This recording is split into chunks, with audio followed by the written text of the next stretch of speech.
Hello, magandang araw. May tanggap ulit tayo na welding inverter. Tayo din yung brand, model TDI W200. Bali 200 amperes yung welding na to. So bali di magte-test at test muna tayo ng output natin. Yan. On natin yung supply natin. So ayan, 210 supply.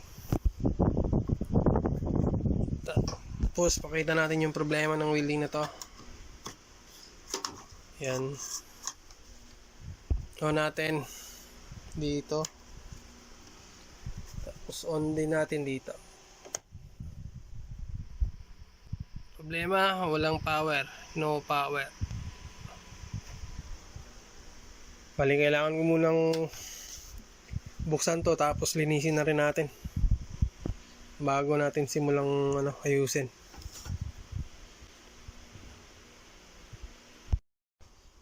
Bali, ito yung loob. Sobrang dumi.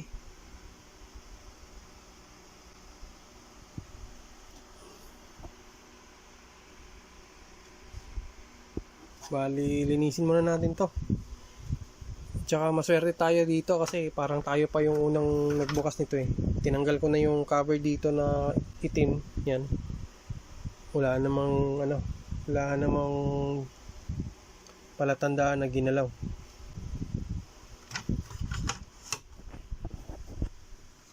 Dalhin ko muna to sa labas. Linisin ko muna to gamit yung compressor natin. Para mawala yung mga alikabok na yan, yung mga dumi-dumi na yan. Para hindi masagwa yung pagre-repair natin, hindi tayo nagmumukhang mekaniko.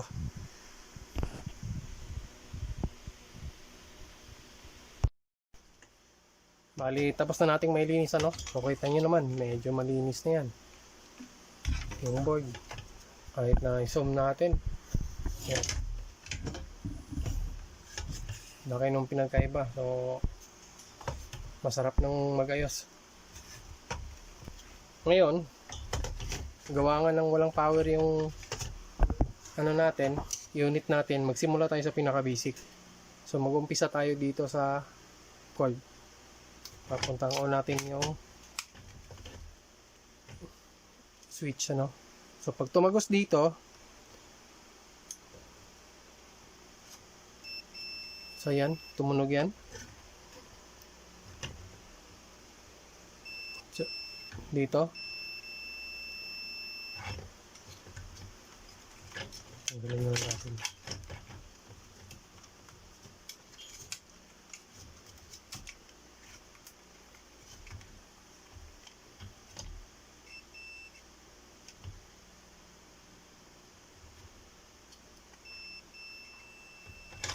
So bali yan, nandiyan na.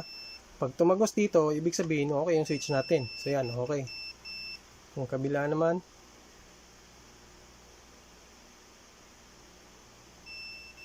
ibig sabihin okay. Wala tayong problema sa switch.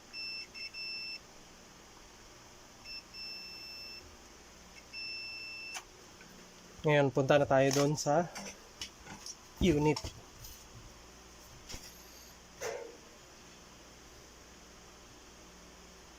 Bali, sa malamang may problema yung power IC natin.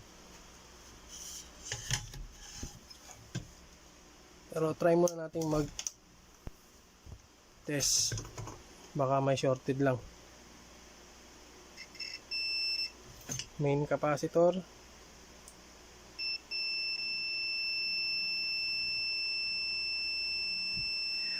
Patay tayo. Kaya ayaw tayo mag-switch kasi shorted. Makita natin.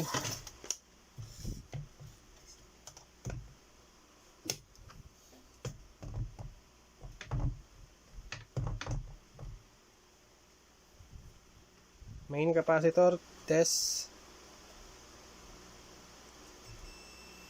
Yan. Kung charge ng capacitor to, dapat mamamatay yan. gaganyan din, tutunog kaso mamamatay. Pag binaliktad mo, yan.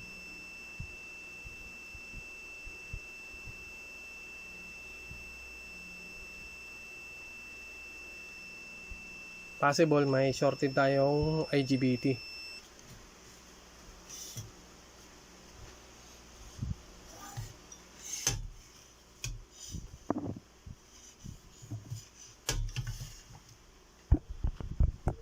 Bale, tanggalin muna natin yung board sa chassis para magandang ayusin.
Bali, test ulit tayo kung ano,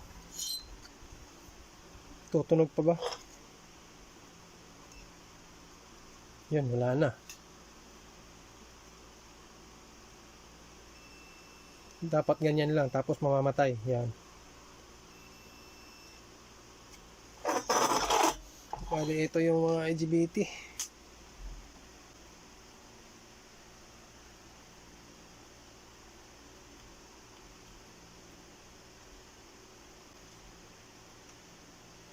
Ayun, ito. Dali.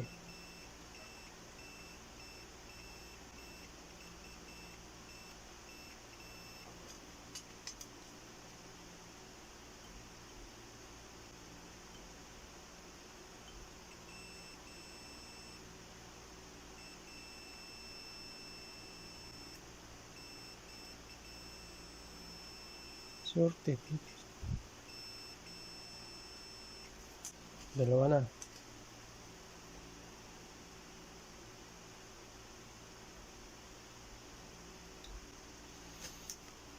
So, bali dalawa yung may shorted. Pero tayo, pagka ganyan, kahit na isa lang ang sira dito, palit lahat tayo. Para walang sakit sa ulo. Iwas sakit sa ulo. Bali, balik lang ako, ano. Tuturbulin muna natin ng konti to. Bali, balik tayo dito, ano. Kailangan lang natin, ano, i-double check yung mga pyesa rito. Ayan muna natin. Yan, kasi nga, nasira yung IGBT natin. So, kailangan nating i-check lahat ng pyesa rito. Mga resistor, diode, para panigurado tayo.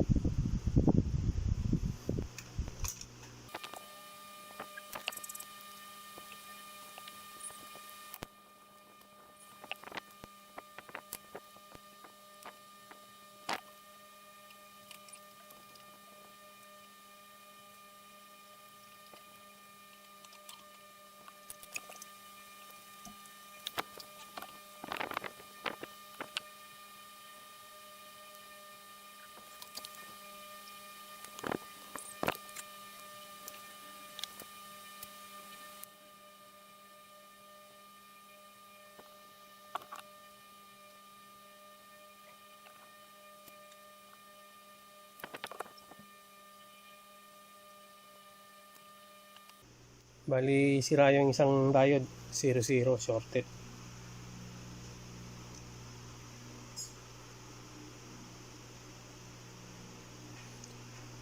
Kung naalala nyo kanina, naglagay ako ng supply doon sa pinaka main capacitor. Tapos inipo ko rito. Uminit nga yung diode na yan. Bali, yung gumagawa ng diode din, ano? So ito yung original parts niya, tandaan nyo na lang. Yan na yun. At saka pag tayo gumawa, palit lahat ng pyesa bago. Yan. Hinunda ko na yung parts natin. Kahit na isa lang sira dito, papalitan natin lang lahat yan. Panigurado. Para paglagay natin ng bago, wala tayong alalahanin na may iba pang sira.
Bali ngayon magte-testing tayo, ano, kung meron ba tayong signal. So tanggalin muna natin yung ito.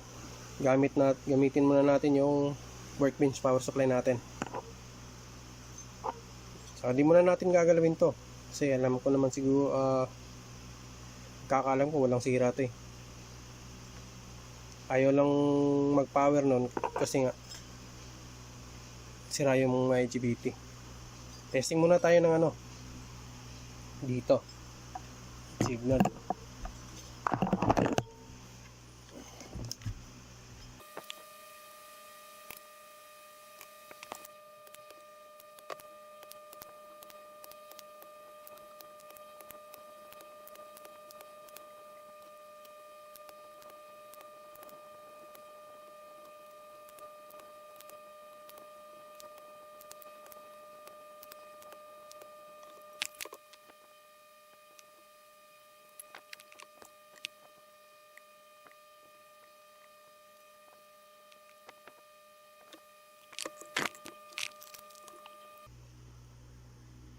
Bali, testing tayo ng signal.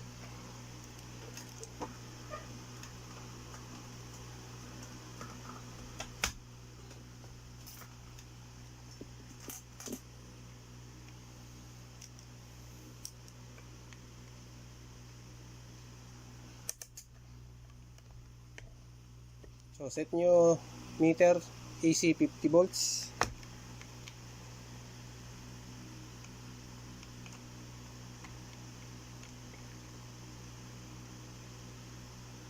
On natin. Yun, wala tayong signal.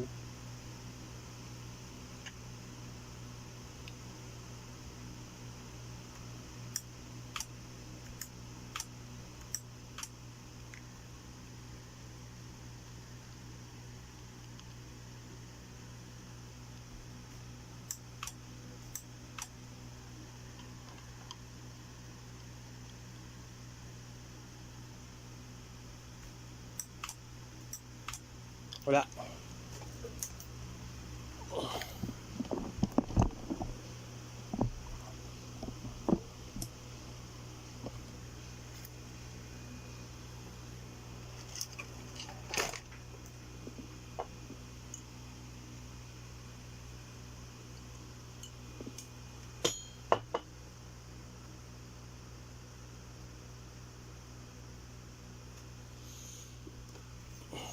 So walang problema dyan. Balik tayo dito. Dito tayo sa taas.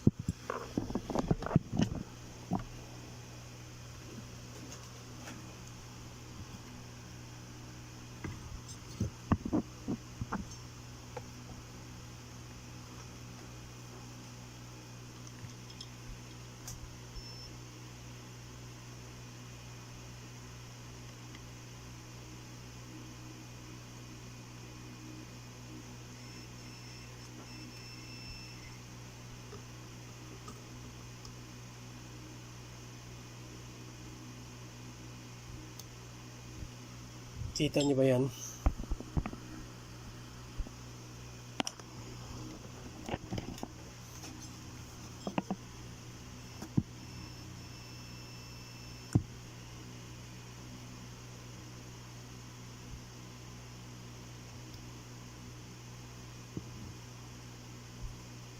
Yun, oh.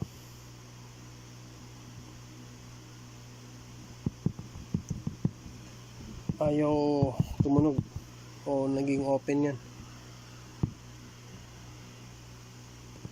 So kailangan nating palitan. Bago yan, testing muna tayo ng signal dito sa taas.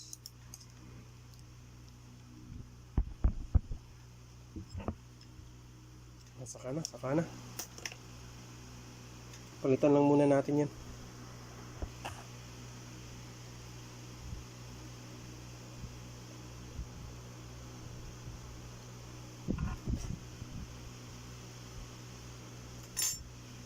Bago pala natin palitan yan, check muna natin yung N-channel at saka P-channel MOSFET natin na IC.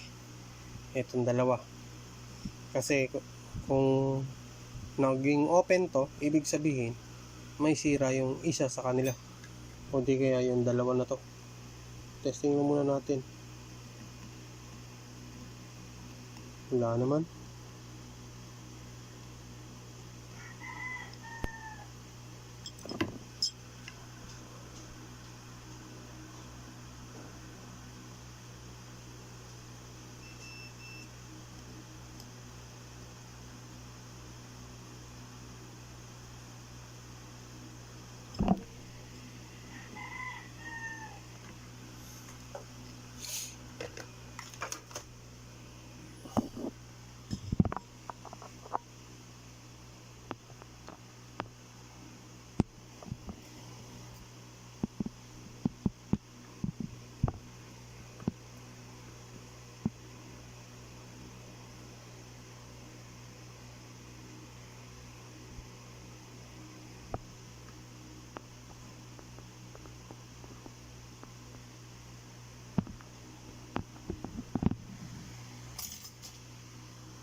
So ayan, meron na. Check tayo ulit dito, balik tayo dito.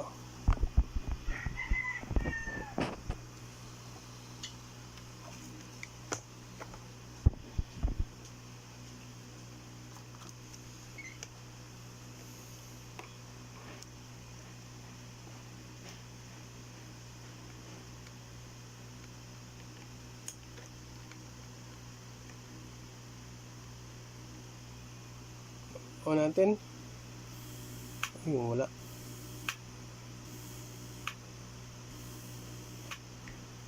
Ayun.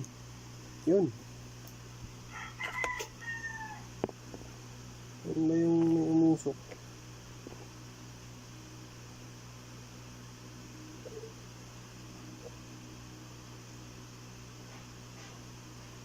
Ito. Ito yung may problema.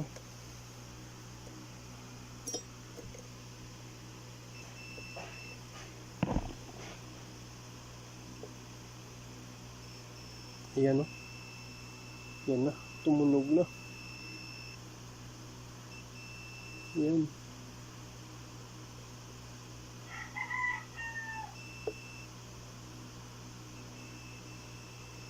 So, palitan natin to.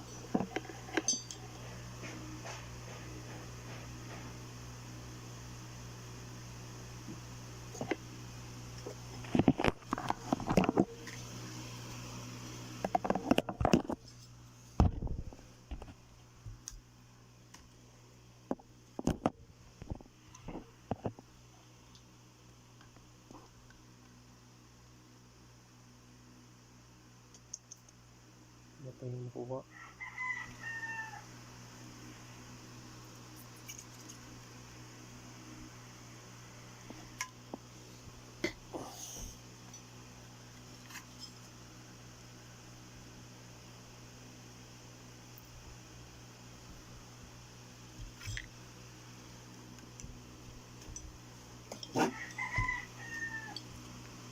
Bali, tinanggal natin yung dalawa. Ito lang sana yung kapasitor na tatanggalin natin, kaso nadalo yung isa. Ayan mo, ibabalik din naman natin yun.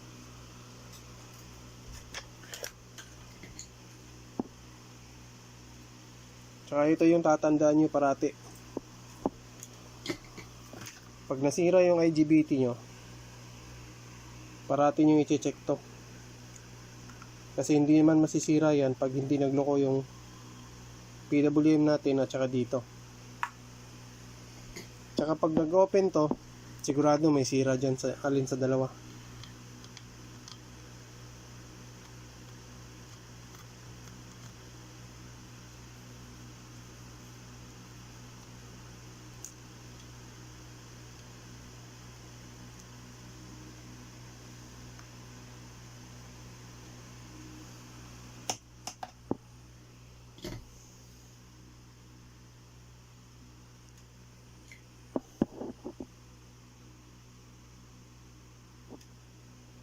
Check lang natin ulit to.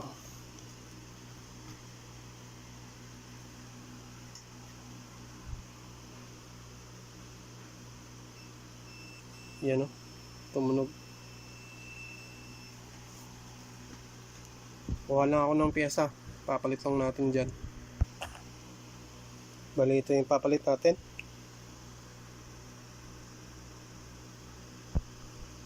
Yan, kita yung number.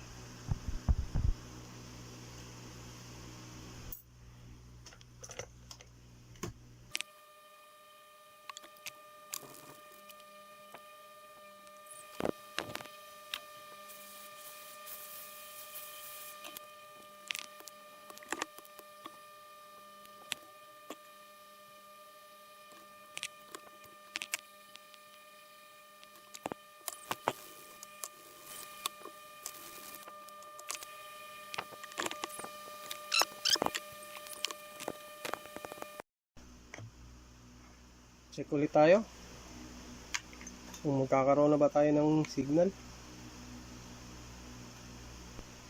On natin yung unit. Yun, ay patay tayo, gumagalaw.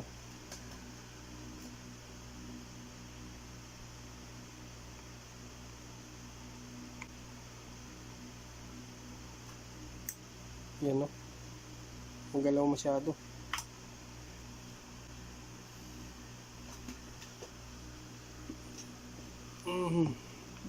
Dun nga sa iba, tingnan natin.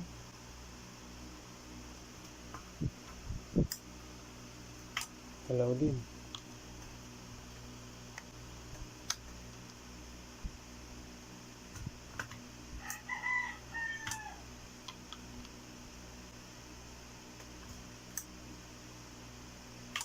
Lahat magalaw.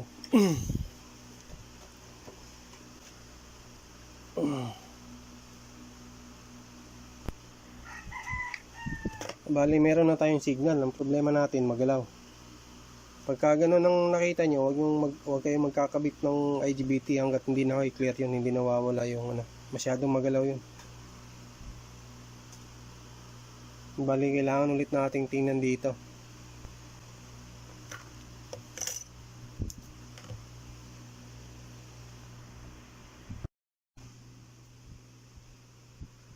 Bali, pagka nagka-encounter ka yun ng ganun, magalaw pa rin yung signal ng papuntang IGBT. Bali, ngayon magpapalit tayo ng PWM.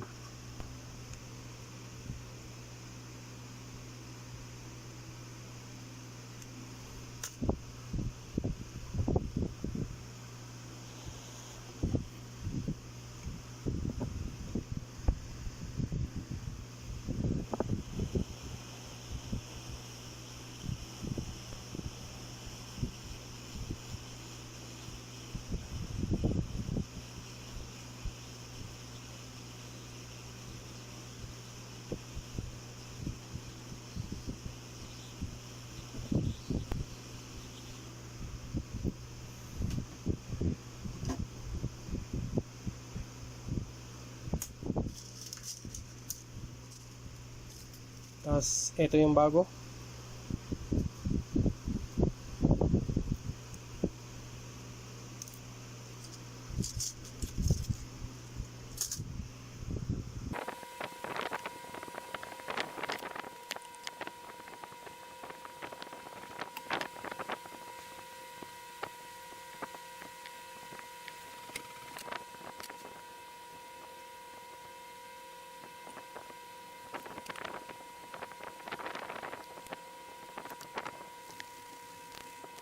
Tapos testing tayo.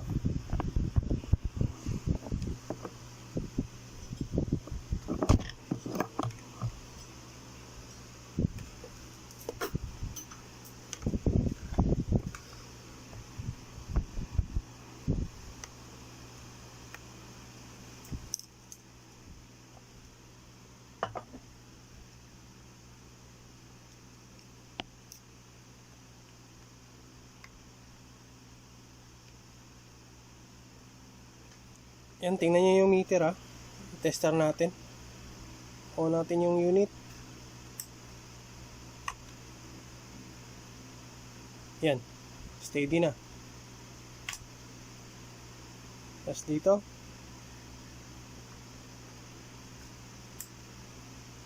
Yan. Ganyan dapat.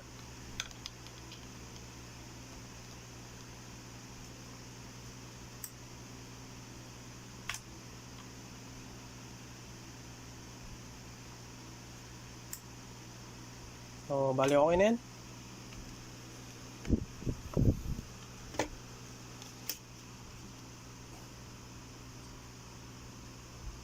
Pagka hindi nakuha dito, kasi dito nagpalit na tayo lahat eh. Wala na akong duda dito na buo yung mga parts na nilagay natin. Kaya yung PWM ang titirahin natin. Nagpalit tayo ng PWM. So ganun lang, pagka na-encounter kayo ng ganun. Tapos pala maglalagay na pala ako ng bagong IGBT. Check ko lang sa oscilloscope kung okay na ba yung signal niya. Tapos pwede na ako maglagay. Panigurado lang to.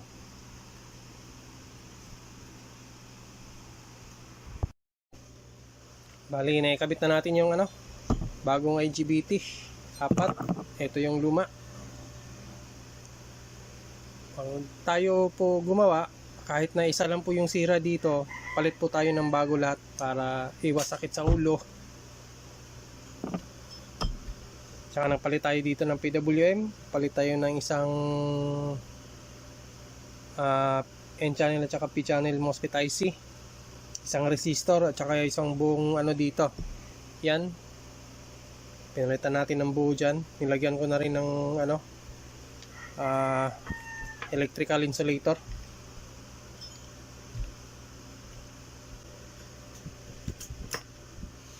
Bali, testing na lang natin to kung magkakaroon ba tayo ng output voltage.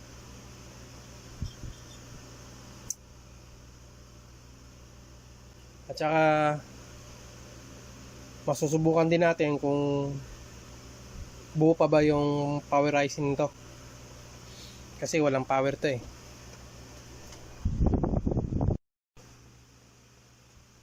Bali ngayon magte-test na tayo nakalagay na tayo ng monitor tester natin. So bali saglit lang natin gagawin to kasi open na open tayo.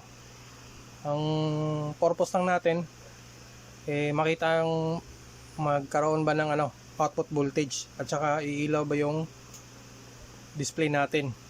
Pagka umilaw yun, ibig sabihin buo pa yung power IC natin. So yung extension natin naka-on na yan. So ito na on na natin to.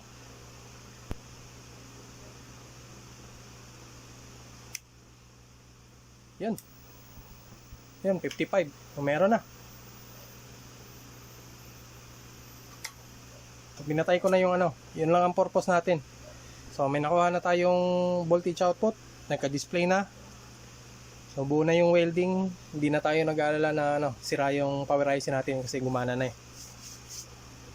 So ngayon, kakabit muna natin to sa chassis para doon tayo mag-testing ng maigi. Bali, ito na si Daidin. Na-assemble na natin. Ito na yung itsura niya. So, malayong malayo yung itsura nung pagkadala dito sa atin. Nilinis natin yan. Pati ito, nilinis natin.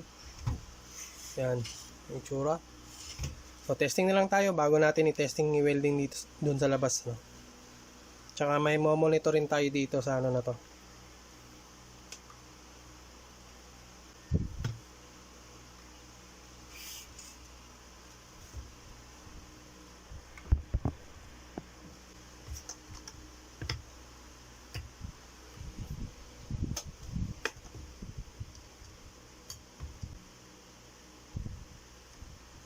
Bali ganyan lang. On ko na yung extension. Bali yan. Naon na tuloy. So yan 54 sa 55 volts yung output natin. Saka nakaano tayo ilan? 201 ampere sagad. Tapos monitor lang natin dito yung sa relay. Dahan-dahan lang.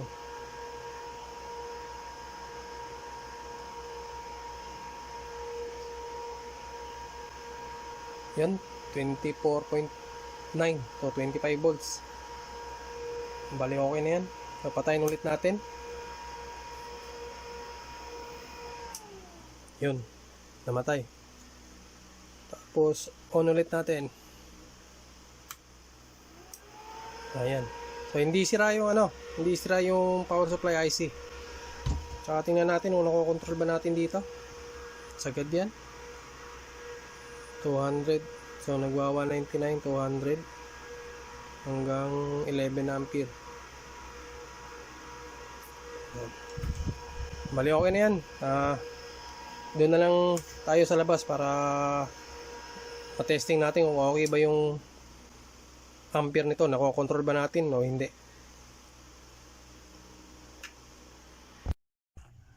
Bali, andito na tayo sa labas, magti-testing na tayo ng nito. On natin. So, ayan. Narinig nyo naman, pumitik yung relay. Tapos, nasa 200. Baba muna tayo ng mga 50 ampere. Tapos, tingnan natin kung makakontrol natin. Yun.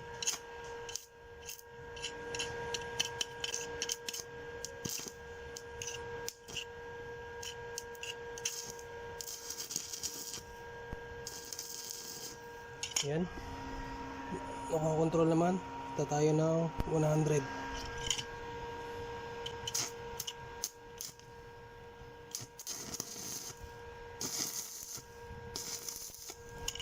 So, nakakontrol din.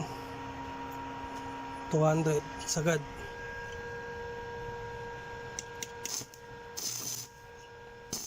Lakas. Bali, na lang. 95. Welding tayo.